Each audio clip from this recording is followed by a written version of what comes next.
Good evening, I'm Serena, and this is Inside News for Tuesday, October 7th, 2025. Good evening, Serena. Good evening to all our viewers around the world.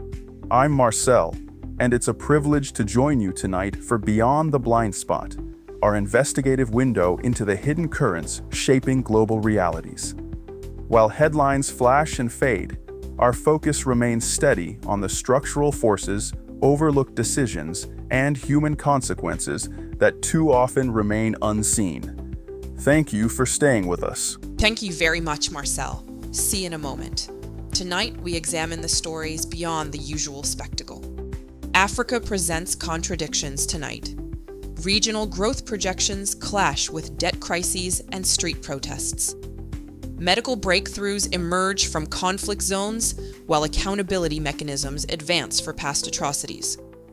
The World Bank released its Africa's Pulse report today, projecting sub-Saharan Africa's economy will grow 3.8% in 2025, up from 3.5% in 2024.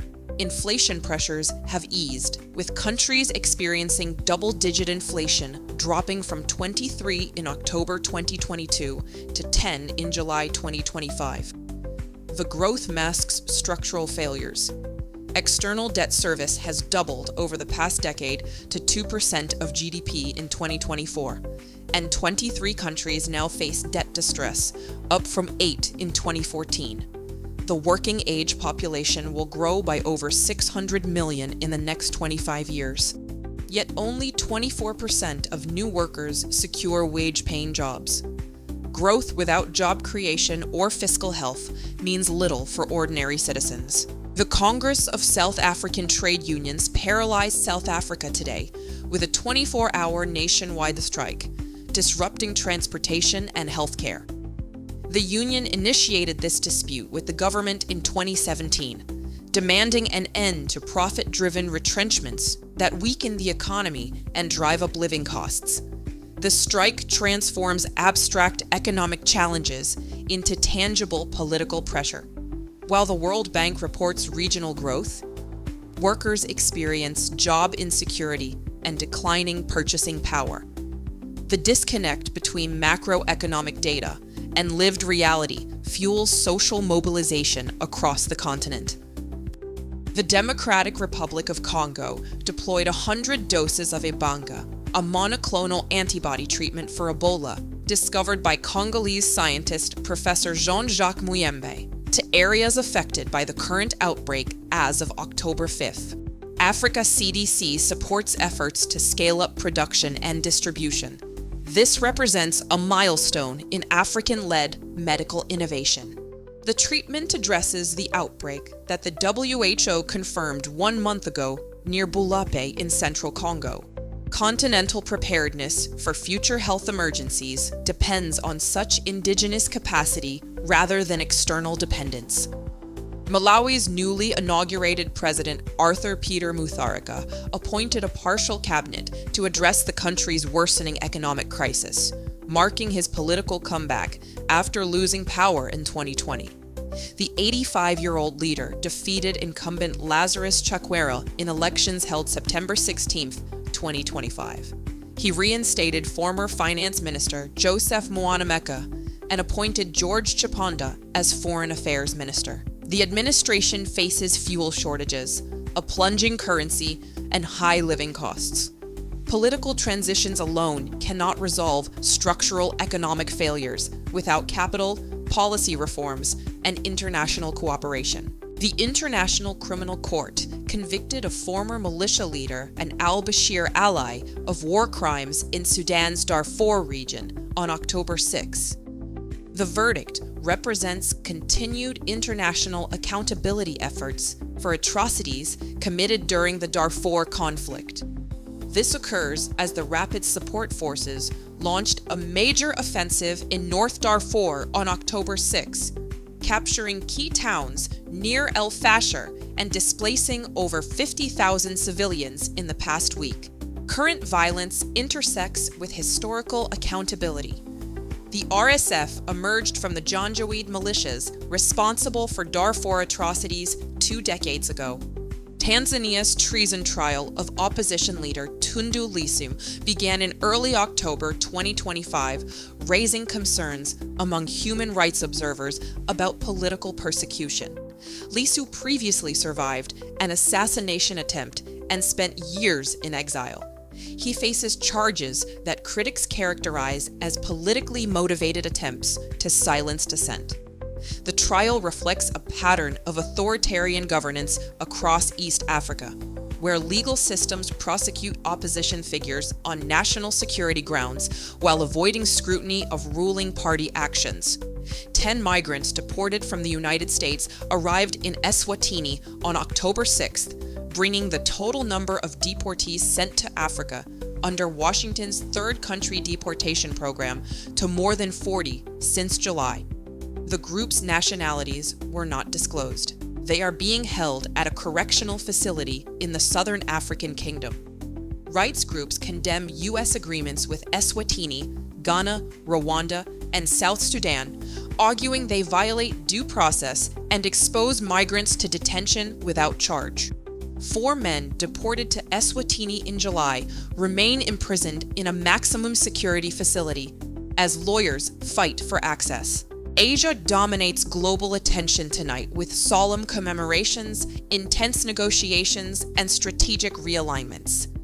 Japan selects its first potential female prime minister, while Bangladesh deepens defense ties with China. India faces scrutiny over electoral integrity. Across Israel today, citizens held solemn commemorations, marking the second anniversary of the Hamas-led attack on October 7th, 2023, which killed approximately 1,200 people and resulted in the abduction of 251 hostages. The main memorial event in Tel Aviv was organized by families of victims and hostages, not the government, reflecting deep national division and widespread anger over Prime Minister Benjamin Netanyahu's leadership during the 2-year war. The Gaza Health Ministry reports more than 67,000 Palestinians killed and nearly 170,000 wounded in Israel's retaliatory offensive.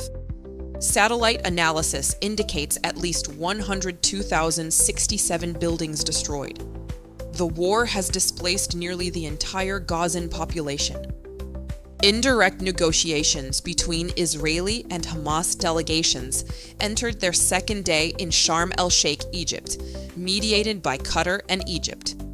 The talks center on a comprehensive peace plan proposed by U.S. President Donald Trump, aiming to secure an immediate ceasefire, the release of 48 remaining hostages, around 20 believed still alive, and a phased withdrawal of Israeli forces from Gaza, followed by establishment of an international governance structure. A U.S. delegation, led by Presidential Envoy Steve Witkoff, will join discussions on October 8th. The juxtaposition of solemn commemoration and intense negotiation creates a volatile diplomatic environment. National trauma exerts pressure on Netanyahu to secure a deal, particularly for hostages, but the same emotional atmosphere empowers hardliners to oppose concessions. Japan's ruling Liberal Democratic Party elected Sanae Takaichi as its new leader, positioning her to become the nation's first female prime minister. The 64-year-old hardline conservative and protege of late Prime Minister Shinzo Abe succeeds Shigeru Ishiba, who resigned after the LDP lost its majority in both chambers of parliament in 2024 and 2025 elections. Takaichi's platform advocates revising Japan's pacifist constitution, increasing defense spending, and adopting a hawkish stance toward China. She opposes same-sex marriage and laws allowing married couples to use separate surnames. Her economic policy, Sanenomics, continues Abe's strategy of fiscal stimulus and aggressive monetary easing. Her premiership signals consolidation of nationalist policy direction. Australia and Papua New Guinea signed the Puk-Puk Treaty on October 5th, marking Australia's first new formal military alliance since the ANZUS Treaty of 1951, and Papua New Guinea's first with any country. The agreement contains mutual defense obligations, declaring that an armed attack on either would be a danger to both, committing them to act together to meet common threats. The treaty provides for expansion and modernization of defense relationships, including potential recruitment of up to 10,000 Papua New Guineans into the Australian Defence Force beginning January 1st, 2026. Experts characterize this as countering China's growing security presence in the strategically vital Pacific region. The agreement combines traditional security with a people-to-people alliance approach. The World Bank downgraded India's growth forecast for 2026 on October 7th, warning that higher U.S. tariffs on Indian exports will drag the South Asian nation's growth rate, despite the current year remaining shielded by government spending. The revision reflects broader concerns about global trade policy uncertainty under the Trump administration's tariff regime, affecting investment across emerging markets. India's economic trajectory depends increasingly on external factors beyond domestic policy control. Bangladesh's interim government granted in-principle approval for a $2.2 billion defense acquisition from China, including a squadron of J-10CE multi-role combat aircraft, new surface-to-air missile systems, and long-range radars. The procurement is central to Bangladesh's Forces Goal 2030 initiative to modernize its armed forces and replace its obsolete fleet of fighter jets. This decision deepens the Sino-Bangladeshi defense relationship and alters the regional military balance. Once delivered, the advanced Chinese fighters will be operational on India's eastern flank, complementing J-10s already flown by Pakistan and China on India's western and northern borders. Middle powers demonstrate increasing agency in making pragmatic security choices in a multipolar arms market. India's Supreme Court today directed the Election Commission to provide detailed accounting of 366,000 voters excluded from the final electoral roll in Bihar. The directive comes amid a legal challenge to the state's controversial Special Intensive Revision exercise, which resulted in a net decrease of 4.7 million voters from the previous roll. The exclusions have drawn accusations of disproportionately affecting women and minority communities. The court's intervention, demanding a comparative analysis of voter lists by October 9th, casts a spotlight on concerns over transparency and equity in electoral processes ahead of state assembly elections scheduled for November. The United Kingdom and India conducted their first dual aircraft carrier operation during a bilateral military exercise in the Indian Ocean this week, as both nations respond to alarm over China's increasingly assertive behavior across the Indo-Pacific region. The unprecedented joint naval drill demonstrates deepening defense cooperation between the two democracies facing shared maritime security challenges. Naval power projection exercises signal strategic messaging to regional actors about capability and resolve. Europe navigates political fragility tonight. France's government collapsed after 14 hours, while the UK moves to restrict protest rights. Latvia advances energy independence from Russia, as Germany recognizes anti-political violence. The French government collapsed on October 6th after Prime Minister Sébastien Lecornu resigned less than 24 hours after naming his cabinet, plunging the nation deeper into political crisis. Lecornu's 27-day tenure is the shortest for a prime minister in modern French history. His government lasted 14 hours before its viability evaporated.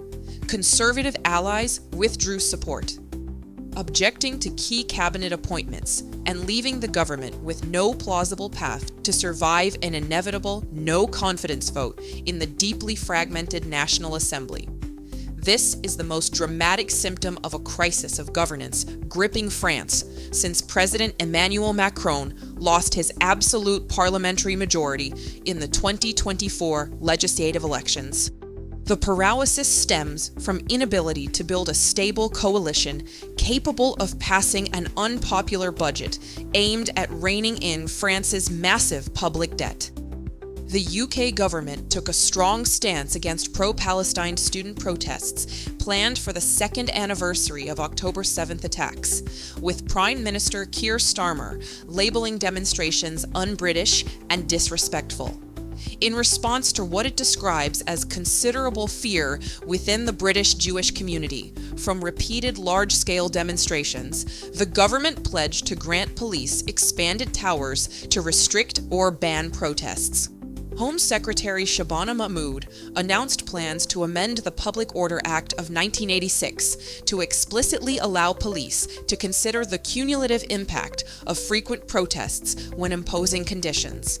The Israeli-Palestinian conflict increasingly functions as a domestic political issue within European nations, driving changes in domestic law, shaping political rhetoric around national identity, and influencing policing strategies. The 2025 Nobel Prize in Physics was awarded jointly to John Clarke of the United Kingdom, Michel Devereux of France, and John Martinus of the United States. The Royal Swedish Academy of Sciences recognized the trio for the discovery of macroscopic quantum mechanical tunneling and energy quantization in an electric circuit. Their work provides experimental proof of quantum phenomena on a larger scale and is considered foundational for future development of quantum computing and ultra-sensitive measurement technologies. Scientific breakthroughs with transformative potential receive minimal public attention compared to political scandals. Latvia, along with its Baltic neighbors, is preparing to disconnect from the historical Russian-controlled Brel electricity grid and synchronize with the continental European network in February 2026. An International Monetary Fund report published today endorses this pivot, concluding that deeper integration with the EU grid is crucial for Latvia's energy independence and will be essential for capitalizing on its planned expansion of renewable energy sources, particularly wind power. The move represents a significant infrastructure-level reorientation away from Russian influence, driven by both geopolitical and economic imperatives. The IMF report linked high electricity prices to negative impacts on Latvia's manufacturing sector. A newly elected mayor in Germany was seriously wounded in a stabbing attack, an incident that Chancellor Merz immediately condemned as an abhorrent act. While full details remain emerging, it points to a concerning trend of rising political violence targeting local and regional officials in Germany and across Europe. Such attacks threaten grassroots democratic processes and the safety of public servants. Political violence normalizes intimidation as a tool for silencing opposition voices. The Americas face governance paralysis tonight. The U.S. government shutdown enters its second week, while Canada's Prime Minister meets with President Trump. Underreported public health and cybersecurity threats escalate. As of October 7th, the U.S. federal government shutdown has entered its second week, with Congress at political impasse and no clear path to resolution. The shutdown, which began October 1st, results from deadlock over Democratic demands to include an extension of Affordable Care Act health insurance subsidies in any government funding bill, a condition Republicans have rejected. The shutdown's impact grows, with key services such as the E-Verify employment verification system and the Department of Labor's immigration functions taken offline. While essential services like Social Security payments and most law enforcement functions continue, the disruption threatens to delay release of critical economic data, including the Consumer Price Index. The shutdown is projected to reduce annualized growth rate of real GDP by 0.1 percentage point for each week it persists. Canada's Prime Minister is in Washington today for a scheduled meeting and working luncheon with U.S. President Donald Trump at the White House. The high-level meeting occurs under the shadow of the U.S. government shutdown and at a time of intense global diplomacy, particularly US-led efforts to broker a ceasefire in Gaza. The juxtaposition of America's ambitious foreign policy initiatives with its internal governance challenges creates a credibility gap, projecting an image of domestic dysfunction that could undermine US reliability and leverage on the world stage. The American Cancer Society released a report today identifying a steep rise in the incidence of invasive lobular carcinoma, a less common subtype of breast cancer. The study found that ILC rates increased by 2.8% annually between 2012 and 2021, a much faster pace than other breast cancers. This disease will affect an estimated 33,600 women in the US this year. It presents a significant public health challenge because its unique growth pattern, in lines rather than a distinct lump, makes it more difficult to detect through self-exams and mammograms, often leading to later-stage diagnoses and poorer long-term outcomes. The rise demands investigation into environmental or lifestyle factors driving the increase. A newly released study found that 41% of educational institutions in the United States and United Kingdom have experienced cybersecurity incidents related to artificial intelligence. These incidents range from highly sophisticated AI-generated phishing campaigns to the creation of harmful content by students using new AI tools. This report highlights an emerging and largely invisible crisis, where the rapid and often uncontrolled proliferation of AI technology in a critical sector is creating systemic vulnerabilities that are outpacing schools' ability to adapt security protocols. Experts warn the true number of incidents is likely much higher. Educational institutions lack resources and expertise to defend against evolving threats. Venezuelan President Nicolás Maduro claimed today that his government's security forces thwarted a plot by right-wing extremists to bomb the United States Embassy in Caracas.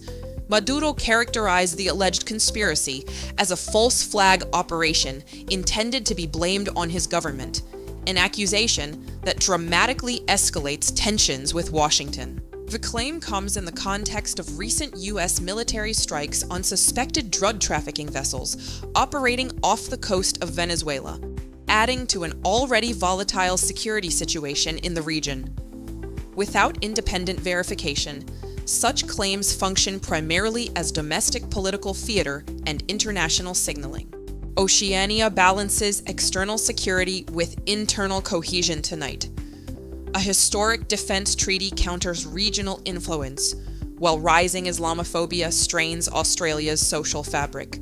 Pacific leaders issue urgent calls on sea level rise. Australia and Papua New Guinea signed a landmark mutual defense agreement on October 6th, establishing Australia's first new formal military alliance since the ANZUS Treaty of 1951. The pact, nicknamed the Puk-Puk Crocodile Treaty, commits both nations to act to meet the common danger in the event of an armed attack on either party.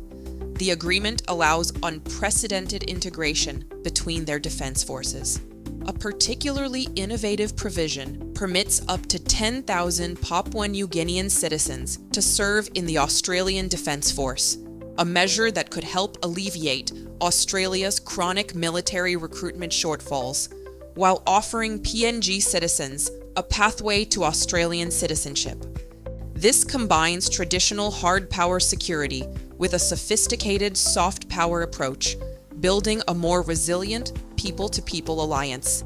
The treaty is widely viewed as a strategic move to counter China's expanding security presence across the Pacific Islands.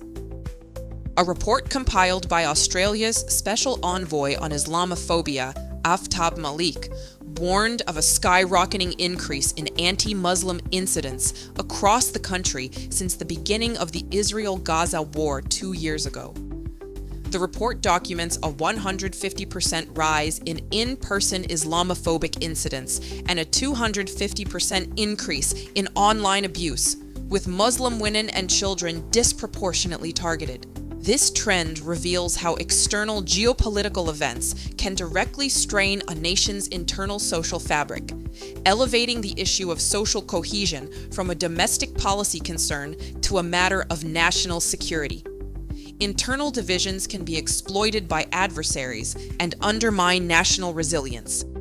Prime Minister Anthony Albanese acknowledged the threat to Australia's core values and pledged to consider the report's recommendations, which include a national inquiry into religious discrimination. At the Pacific Islands Ocean Conference in Honiara, leaders from nations on the front line of climate change, including Tuvalu, Vanuatu, and Fiji, issued an urgent plea for global commitments on ocean health to be translated into binding international law. They warned that rising sea levels pose an existential threat not only to their physical territory, but to the very concept of their national sovereignty and statehood. Building on diplomatic successes like the ratification of the High Seas Treaty, Tuvalu is now formally advocating for a dedicated international treaty on sea level rise to ensure the legal continuity of statehood for nations that may lose their landmass. This addresses a gap in international law. What happens when a recognized state literally disappears beneath the ocean? Police in Sydney charged a 60-year-old man in connection with a public shooting incident that left one person injured. The suspect is accused of firing a gun on a street and shooting at responding police officers. While no officers were harmed, more than a dozen bystanders required treatment for minor injuries, primarily cuts from shattered glass. In an event that caused significant public alarm, gun violence remains relatively rare in Australia due to strict firearms laws implemented after the 1996 Port Arthur massacre.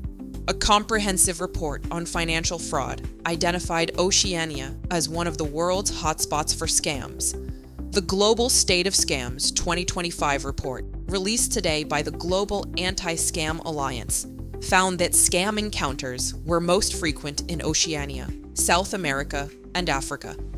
Based on a survey of 46,000 adults, the research concluded that as many as 1 in 4 adults in the region lost money to a scam within the last 12 months, highlighting a significant and underreported threat to the economic security of individuals and families.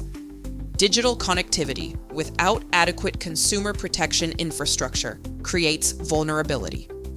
And now, as we turn our attention from global vulnerabilities to the blind spots in our collective awareness, we bring in Marcel for tonight's in-depth segment, Beyond the Blind Spot.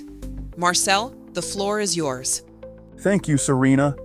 Tonight we take a closer look at the narratives hidden behind official statements and polished reports. Beyond the Blind Spot examines where policy, profit, and perception intersect, and where accountability often disappears. Tonight we examine crises affecting tens of millions of people that receive minimal coverage. These are not marginal stories. They are deliberate omissions where media attention correlates directly with humanitarian funding and international response. According to CARE's Crisis Report 2024, 34.8 million people faced urgent humanitarian needs due to underreported emergencies.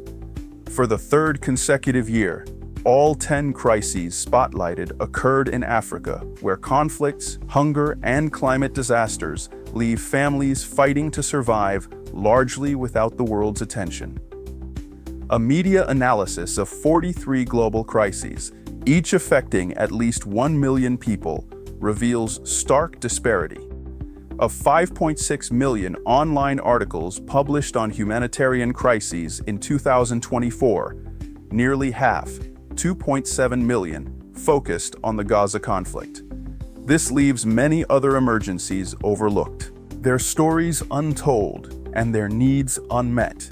Sudan, the world's largest humanitarian crisis. For the second consecutive year, Sudan tops the International Rescue Committee's emergency watch list as the country's brutal civil war continues. Sudan now accounts for the largest humanitarian crisis on record, and the world's largest and fastest displacement crisis. The war between the Sudanese armed forces and the Rapid Support Forces has generated 14.6 million internally displaced people, more than anywhere else in the world. In 2024, 750,000 people experienced catastrophic levels of food insecurity, so severe that people starve to death daily. Famine has been confirmed in specific areas and will spread across Sudan if fighting does not stop. The war has crippled Sudan's health system. The country is failing to prevent treatable diseases like cholera. Disease outbreaks are expected to increase in 2025. International humanitarian law is being blatantly ignored. Sexual violence and recruitment of child soldiers have become common as both sides regularly target civilians amid reports of ethnic cleansing, Myanmar, escalating conflict, and climate disasters. Myanmar appears in the top 3 of the emergency watch list for the first time due to escalating conflict and climate disasters. Violence has worsened since the military took control in 2021. Long-standing insurgencies have spread and merged into a wider conflict, leading to displacement of over 3 million people. Cyclones and floods continue to devastate communities. The country's water and health systems, already affected by war, are not prepared to handle increasing needs. Widespread violence will continue after a short-lived ceasefire collapsed. Non-state armed groups are uniting against Myanmar's ruling State Administration Council. Cholera and other diseases threaten to overwhelm the health system, which has experienced over 1,500 attacks since 2021. The country receives just 0.25% of global climate funding, leaving resilience efforts severely underfunded. In 2025, only a small fraction of the 19.9 million people in need of aid are expected to receive support due to increasing violence, bureaucratic obstacles, and lack of funding. Mali, 12-year conflict worsens with multi-front warfare. Hunger in Mali is worsening due to an escalating conflict that has raged for 12 years.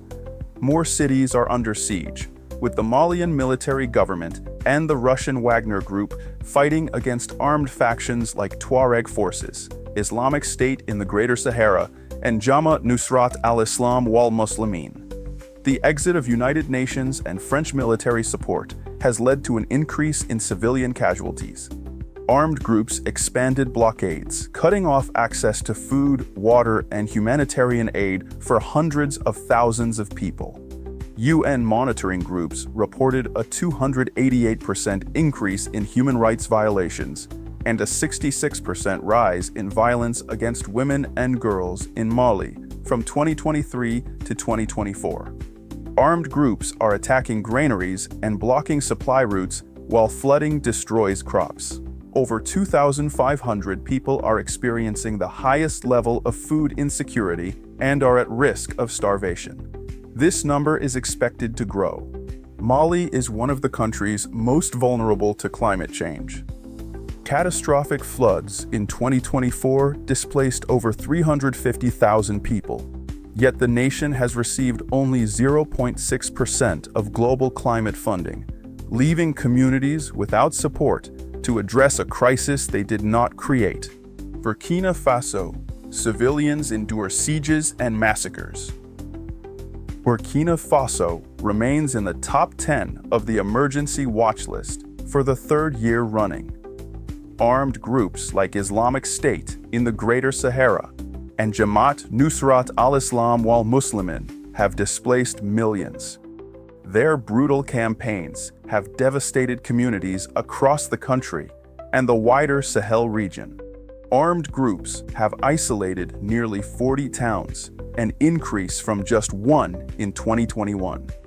This has cut off about 2 million people from the rest of the country and disrupted vital aid. attacks on hospitals, schools, and communities are putting civilians in greater danger. Civilians in Burkina Faso face severe violence from armed groups, with over 1,800 civilian deaths recorded in early 2024. Reports suggest the military is involved in mass killings, which could further intensify the conflict into 2025. Armed groups are targeting aid workers, worsening access to humanitarian aid. Burkina Faso faces climate shocks like flooding and dengue fever outbreaks. With less than 1% of global climate funding, the country is limited in its ability to deal with future climate shocks. Somalia, conflict and drought drive destabilization. For the third consecutive year, Somalia remains on the emergency watch list's top 10. Al-Shabaab, a powerful armed group, conducted more than 120 attacks in the first 9 months of 2024, and its influence could expand as the African Union Stabilization Mission prepares to withdraw from the country. Rising inter-clan conflict has fueled instability. Climate shocks pose an enormous threat to the East African nation. Somalia is still recovering from a catastrophic drought that lasted from 2021 to 2023 and worsened hunger and childhood acute malnutrition across the country. Despite Somalia's extreme vulnerability to climate change, it has received less than 0.1% of global climate finance funding. Somalia's hunger crisis is set to worsen through the first months of 2025 due to both continuing conflict and the impacts of the La Niña weather pattern. 1.6 million children are expected to suffer from acute malnutrition in 2024 to 2025, limiting their ability to grow and develop a healthy immune system. Nearly 1 million people living in Al-Shabaab-controlled territories are cut off from aid. These crises are not inevitable natural disasters. They are the product of specific policy failures, funding shortfalls, and deliberate editorial choices by media organizations. When journalists focus resources on events that generate clicks rather than consequences, they participate in a system that allows mass suffering to continue unwitnessed. The disparity in coverage is not accidental. It reflects what editors believe audiences will consume, creating a feedback loop where certain populations become invisible. Behind every statistic are mothers, fathers, and children facing daily struggles without adequate humanitarian aid or international support. History shows that lack of media attention correlates with insufficient funding for critical assistance, compounding the challenges for those affected. You have a right to complete information about the world, not a curated selection of tragedies deemed commercially viable. That was beyond the blind spot. Our aim remains clear: to question what's accepted, to illuminate what's ignored, and to connect the dots between power and impact. Serena, back to you. Thank you, Marcel. We'll see you tomorrow. Tonight we examined governance failures, strategic realignments, and systemic crises across 5 continents. From France's collapsing government to Sudan's expanding famine, from Australia's historic Pacific Alliance to Myanmar's forgotten displacement crisis, the pattern is clear. Political theater dominates coverage, while humanitarian catastrophes unfold beyond the camera's gaze. The question is not whether these stories matter. They do. The question is whether media institutions will prioritize consequence over spectacle, substance over sensation. Until that changes, shows like this one exist to fill the gap. This has been Inside News. Demand better journalism. Demand accountability. With good journeys to all, good night.